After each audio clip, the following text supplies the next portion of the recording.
Hello friends, I'm building AWS Lambda based API using Rust. In today's tutorial, I'll be mostly focused on AWS DynamoDB integration, and I have created few more videos in the past. You can watch to get a better context what I'm about to do today. So for AWS DynamoDB, I'll try to explain some of the concept like primary key, secondary key, and some of this optimization I've done for my simple use case. And I'm going to use AWS SDK available by AWS Labs. In GitHub, you can find this library, but I'm going to use it. Just let me quickly pick you about this, cargo dependency.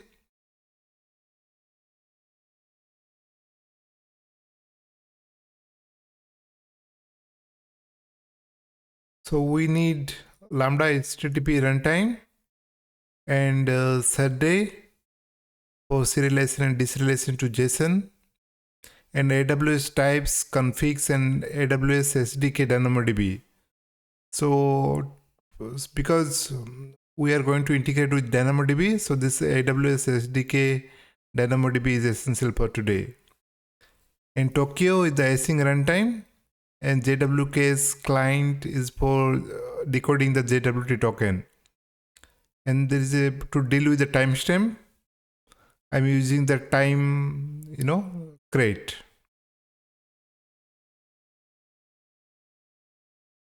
This is the entry point, main function. This is the async function. And async is not supported directly.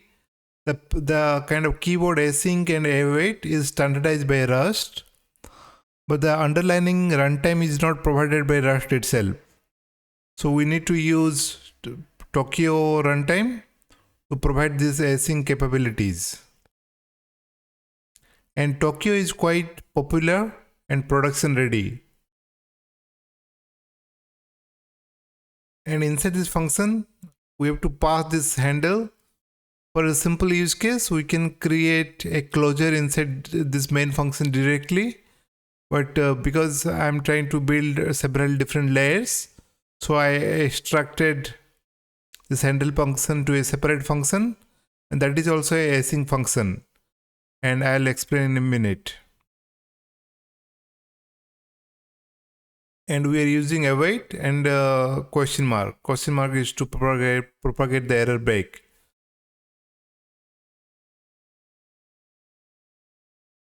This handle function signature is you have to rely whatever the cred is provided as per the document. So which will take one request arguments and result IMPL. So in previous video I explained what are the things you can pass, but in the summary, you can pass string or set a JSON or response body. So all this this particular Lambda HTTP library will convert back as a body whenever we are returning the result back to the REST API. Whether I am using Postman to do my testing. In the first function, I am using router.request. So this I have created two separate functions just to make my code organized better. So you could have write that router logic here, but the code may get a little bit messy. So that will also take the same signature. If you see here, add also async function. It will take the same request argument, and this will do the bulk of the processing. And in the result, because there is no try-catch block or no exception handling in Rust. If you are new to Rust, the exception handling in Rust is done in a slightly different manner. So for all the successful scenario, you have to pass this particular object, and for error, if you pass this object, error.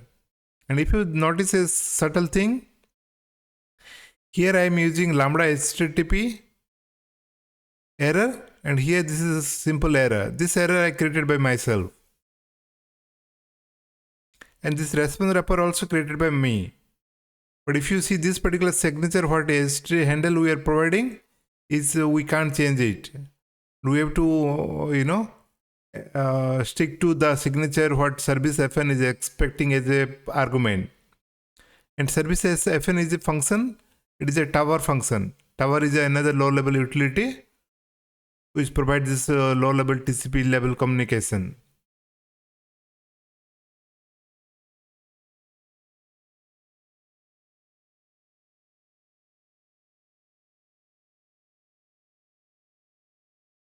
And before I go into the handle thing, this response wrapper, it contains the status code and body, and similarly this error also contain error code and message. So this error code I'm trying to be consistent with the HTTP code so that in the postman or wherever we call, so if for successful I'm returning like 200, or mostly this error code will be applicable for that exceptional path. So I'm using error codes to 400, 500 and etc. And this response wrapper, same status code with the body. This is a value. This particular is kind of, it is a data type, little bit loosely typed, provided by setDJSON. In this case, value represents a JSON string. So we can do various kind of parsing from string to JSON, JSON to string. So it will do the checking that whether it is a well-formed JSON or not. So if you are getting a value, that means it is a well-formed JSON structure. So we can convert back and true and from to string.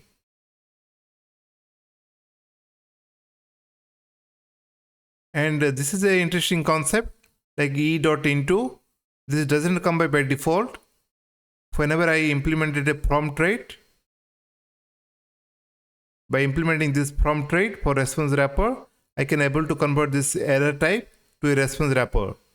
Here, if you see this error code, I'm mapping as it is, but I am creating a JSON and the JSON structure. This is a JSON macro is provided by setd, so we can create any attribute and the message body, so that we can easily map and create an because if you only use unwrap, then the method will panic. Panic is not good. So we always want to construct a proper response, and we should give a proper status, like if it is error like 400, 401 or 404 or 500 with proper message, then that client, whoever is consuming your APIs, will get a better, they can implement a better error handling. For few use case, they will try to retry. For few use case, they want to show some error to the client and so on. So this is error handling propagation is quite important concept, building any API. And here is the response builder pattern. So we are providing status, like status code, we are mapping this, because I am keeping this use16 for both the data types. So it is very simple to map it. And status code struct will construct it, and body from response wrapper we have the value body, and we are able to convert in the string and return the result.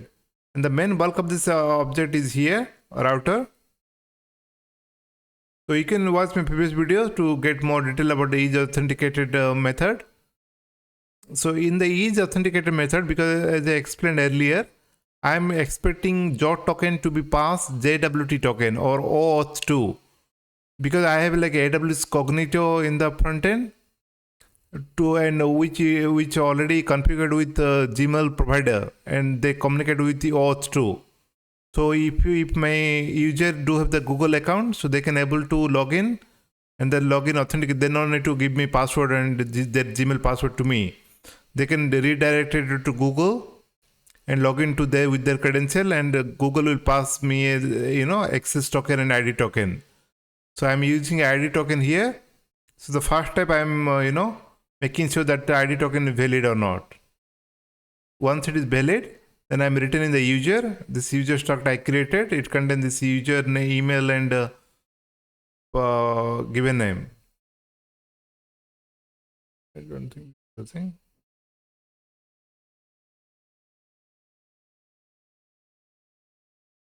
Yeah, this user struct contain email and given name. You can watch my previous video to get a better understanding about how I did the JOT authentication.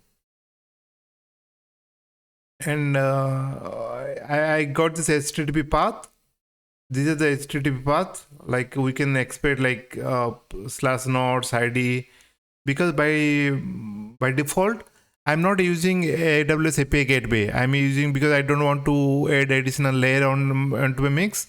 So I'm using a function URL with Lambda, so which is quite easy and it is recently introduced. So we can directly call from Postman to Lambda using function URL. But this Lambda, and I didn't find any other library which provide this kind of routing mechanism, because for different project implement in slightly different manner.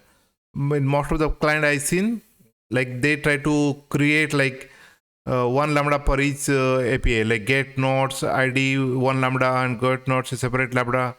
There are both pros and cons to create like fat Lambda or a slim Lambda. Fat Lambda means to implement bulk of the functionality in one Lambda, which I am currently doing, and like trim or slim Lambda for one API for one endpoint. So if you are building much more complex, so that one API creation makes sense. But because my API are quite simple at this moment, it's simply CRUD operation, and I don't have so many dependency. So I'm creating one Lambda to handle all the different endpoints and different thing. And the code size is not significantly higher, but is increasing my call start, because the reason of to split multiple is to optimize the call start. But because my case is like a simple use case, so I can use that. But for me, I have to build a kind of small path parsing, because I'm getting this raw path parameters. So I have to differentiate between nodes and IDs and different kind of nodes and steps. So I handle it.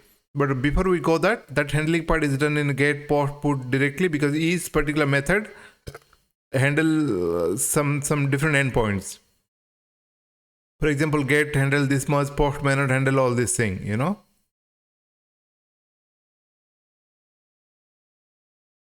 So if you see the star over here, your request.method is a kind of reference it will return.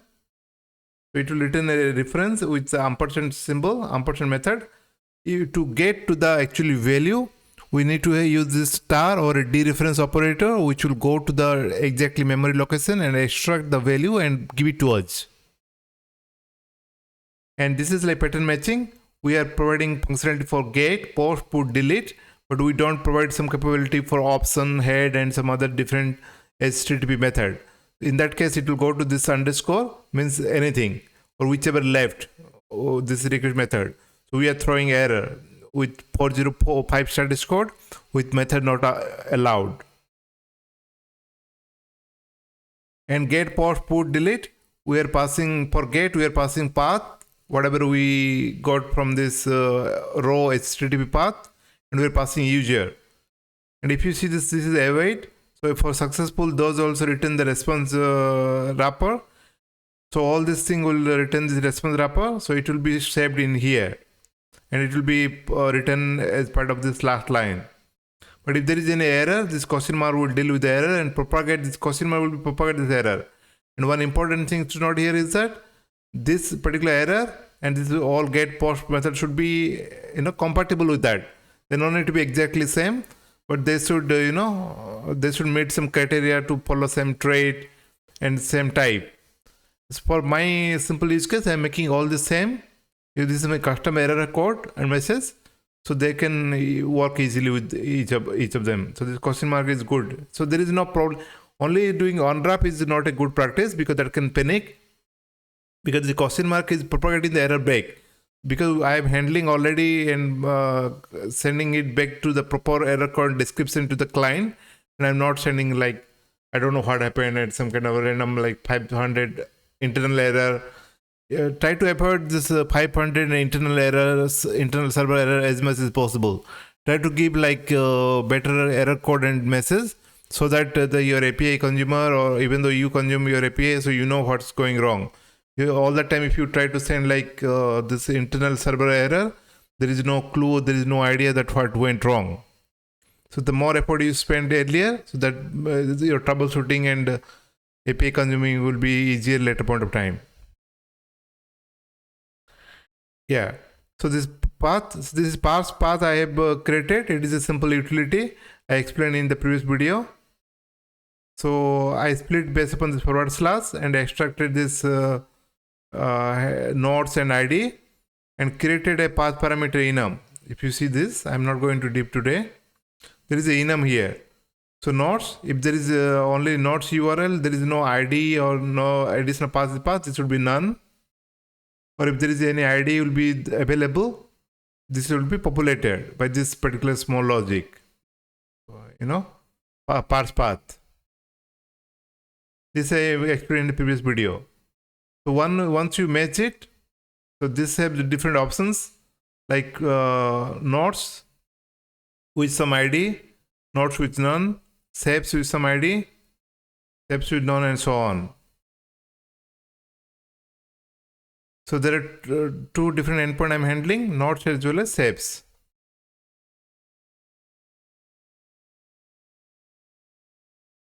And if you see this DynamoDB, if you're having an ID, so get node by ID will be called. Or if you don't pass ID, so that means you want to return all the nodes available, not the payload, but only the name and tag and all this thing.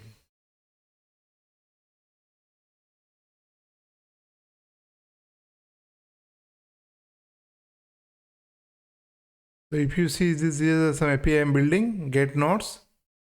If you click it,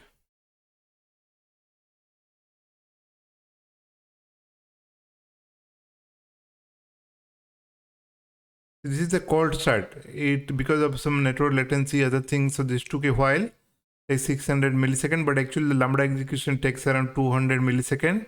But if I call again, so it will be definitely a bit faster. 68 milliseconds.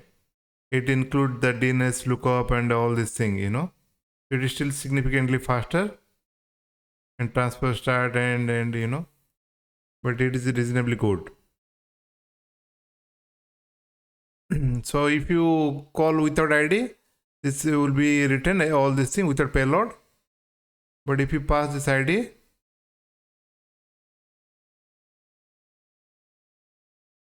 data, tracks, and title and user will be written. And if you see in the authorization, I'm passing this bearer token. If you give it wrong, you can't access the API. So invalid 0 token and 401 unauthorized.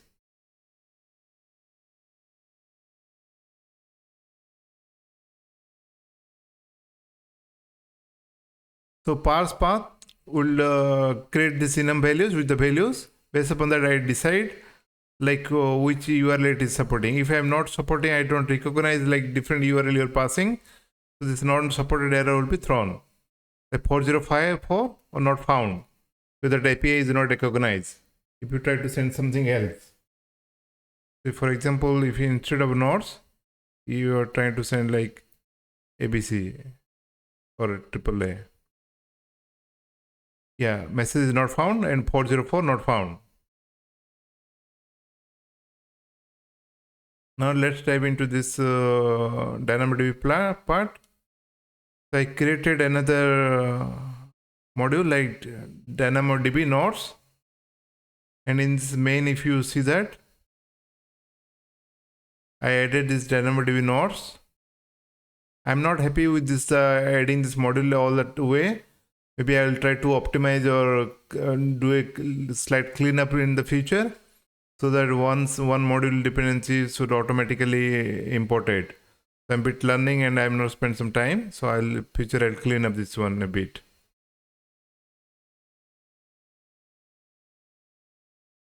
So this is the DynamoDB nodes, the file name, and this is the method name.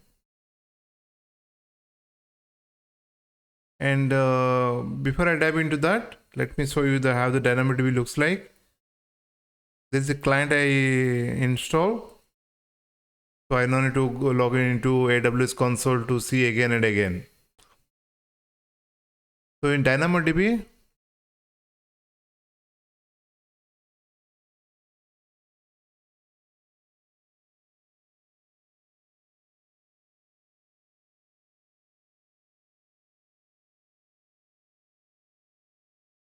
So in the DynamoDB, the scan operation, if your table become very huge, it is not recommended to do scan, but just for local testing, I have some less data, so it is okay. So I have two key. One is PK means primary key. One is SK means secondary key. This name I only provide chosen, and it is like standard recommended way to give this, so that we can build a single table design. So DynamoDB is a NoSQL database. It has some benefits and it has some limitation as well. The major limitation that you can't join a table and you can normalize schema. It is difficult to do. So it is meant for the very heavy scaling. The reason I am choose this DynamoDB is like this AWS Lambda has a very good integration with the DynamoDB, because like and it is a managed service, so less overhead in terms of maintenance, other thing, and the API also very simple to use once you understood it, and no need to manage a additional database for storage the data and taking the backup and snapshot. So all this kind of additional overhead I want to minimize, and also AWS provide a free tier up to 25 gigabyte of storage. So let's see how much I can go with the free tier. And I heard that this can get slightly expensive, but I think that my side project it won't get more than $5 to $10. And I'm also trying to design my application in such a way that I can see the cost in mind, so that I can do the cost optimization as I keep on progressing myself. But coming to the design part, so this is the primary key, this is the second key. Primary key, if you see this email, this convention I only followed. There is no hard and fast rule that you should follow that, but this is recommended in many tutorials and kind of guidelines. So we can create like we can just, if I need this not ID to be primary key, I can switch it later. But this primary key is an important concept. It is like partition key, because in the DynamoDB, partition means you can have a different machine. It will have a good horizontal scale. I never have to worry about the scaling if my application goes into huge scale. But for vertical scaling like MySQL database, so it has a limitation.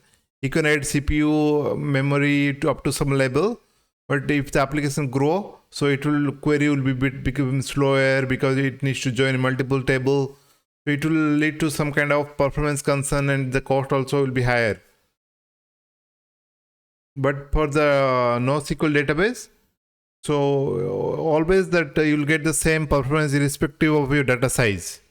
So your data size, even though it will grow to like 1 terabyte, so the query performance for if you design properly, if you're not doing any bad design practice, so you'll get a same millisecond response. And this particular partition key will be decide which partition your data will be located. If there are 100 machines, but this partition key will decide that all your data of this particular email address will go to one partition only. There are some partition, it will convert to a hash, and it will decide which partition to go. And in DynamoDB, one partition can store up to 10 gigabyte of data. So for most of your side project, I think one partition only they'll use, but they'll replicate into three different availability zones, so that your data won't be getting lost. That is part of this service, so you don't need to worry about that much. And you can create different indexes, local index and secondary index. But in future, if there is a need, I'll try to create and explain at that moment. But for the time being, I am not use any index. But if you see the secondary index, I am trying to change something slightly different. Notes all and steps all. This is, I put lots of thought on that, and I try to explain why I did that. But before I go into there, so if I query between this primary key and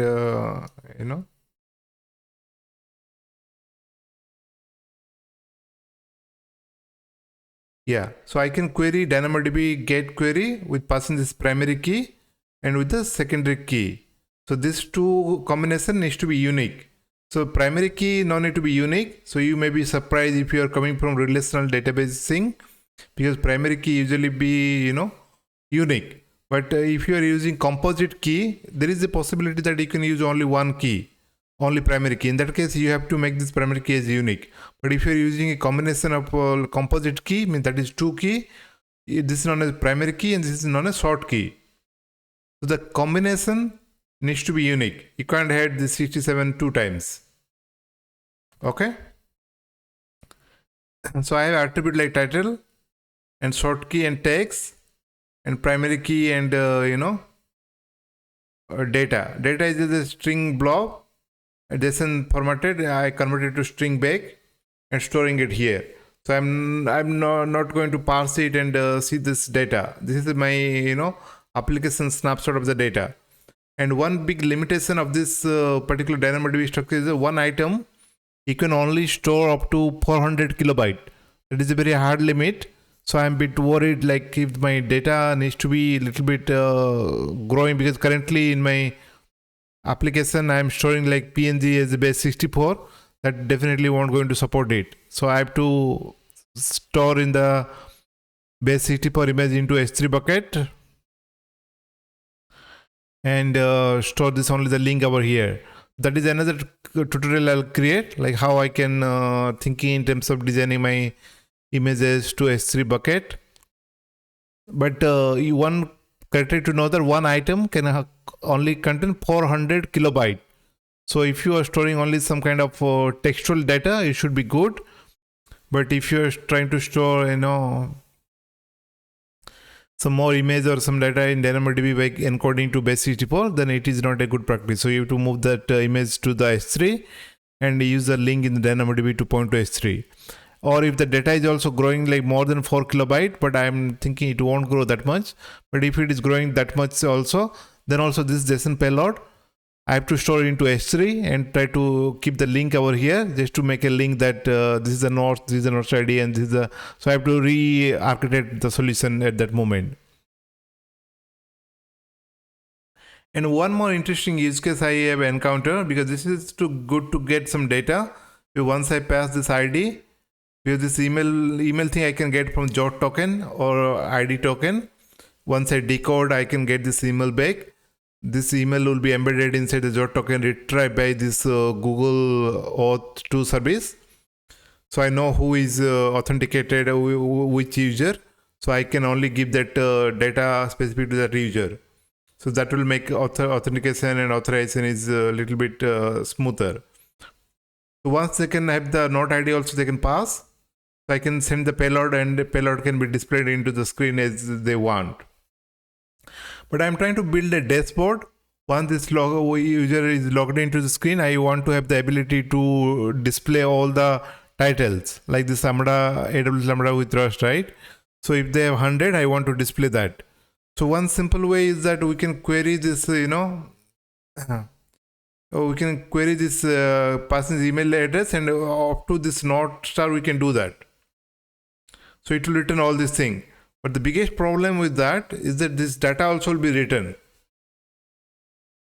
So for if you have 100 records, so it will return the 100 record. That is not at all a good practice. I don't want this data to be written.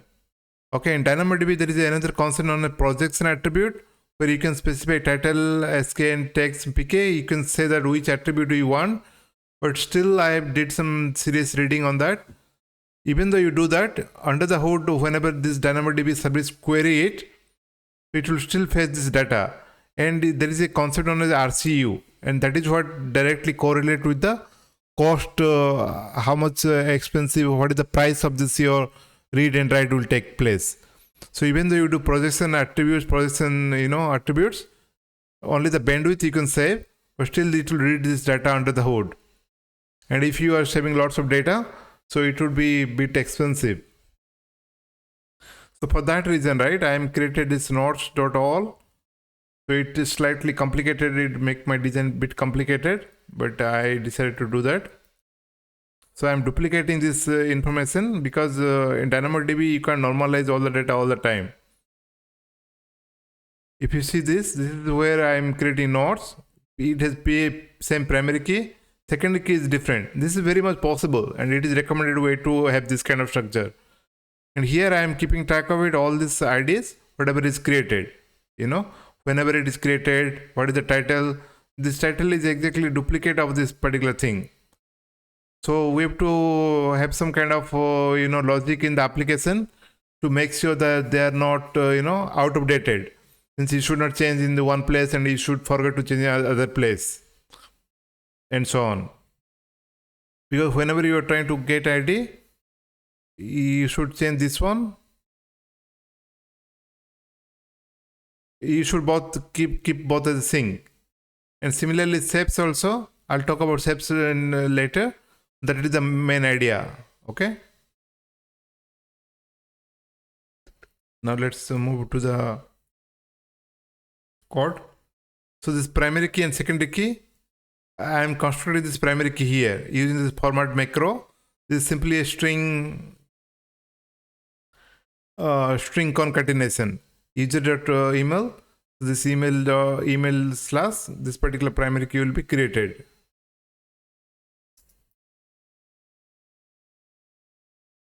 This is what I got from Jot token, and this primary key will be constructed. And also I got the ID from this path, and I am creating this secondary key. So these two keys is important, primary key and secondary key. And this is just a log println method. And here I got the client, get client. This, if you see, this get client is a very simple thing. Load from environment. If you are running locally, as I am running this particular services locally, so it will see your dot in your home directory. It will go and check your .aws file and credential, and it will try to use that all AWS access key and secret if you already configured. It will try to leverage that, use that for local testing. But if you deploy that your AWS Lambda into the AWS cloud, then whatever the role you specify, that it will make use of it. So it will connect to the actual database as per your role. Okay. So both side it will work. No need to do some manual configuration anytime once you deploy it. So client new set config. So if you want to customize your region or some additional thing, you can do that, but by default it will take a default setting.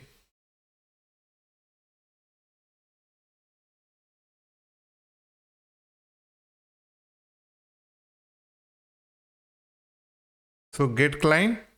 So this client, this has a get item because I am trying to do get.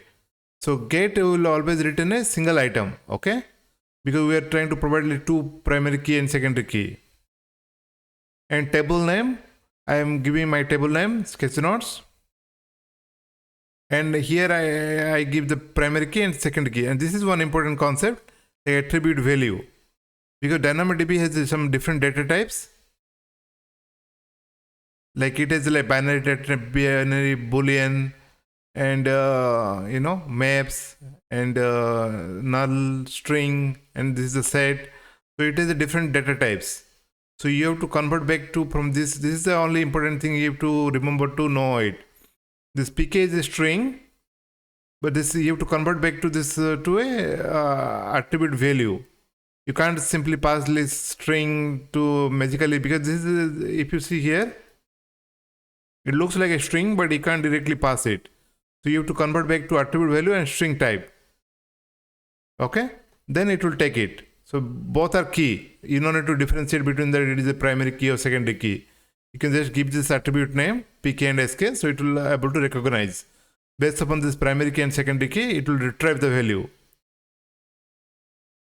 And because I have given the primary key and secondary key, so you can change it.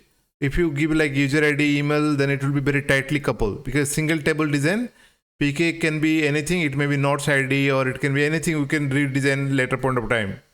And secondary key also no need to be specific with any attribute. So this generic name will be definitely helpful. And to actually execute this query, we can use query.send and await.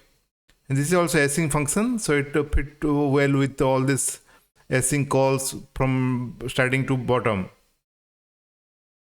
And we return this get item result.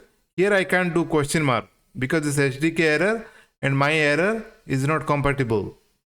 So I have to do like pattern matching match. If there is an error, I have to print it and construct my own error. Here DynamoDB get error. Here I give in this 500 error code, so that in the client, in the Postman or in the API client, it can be shown this 500. And I'm printing this error, but it would be too verbose. Then I'll try to minimize this thing, but I can optimize it further later. But this is the message what I am going to display written here, error, in case of error. Then it will be compatible. But once it okay, then it will get this get item output. This get item output will contain this actual data. So get item output dot item. It contain a response, a sum. If you see the sum, means this get item dot output dot item, this will return an option type, so which may contain data or may not contain data.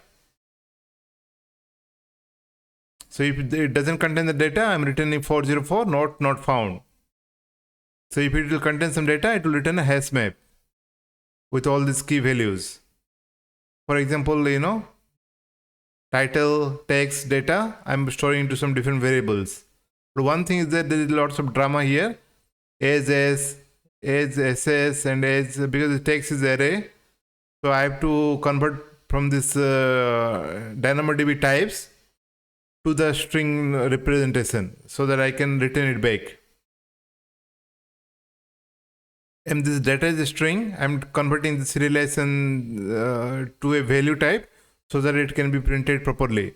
As of today, it is working fine, but I am thinking it may have some performance issues, because I don't want to deserialize too much from this data as a string to the client. So I just want to pass as it is without having to worry about serialization and deserialization. That I will be worrying in future. But for the timing, once I get a string, I convert to JSON string again and passing this title, text, and data. And this user also I am returning, like email and given name, because the client may not decode the JOT token. So if they need to display this email and given name in some places, so they can do that. And okay, response, I am returning it. So that is about a simple AWS get not by ID.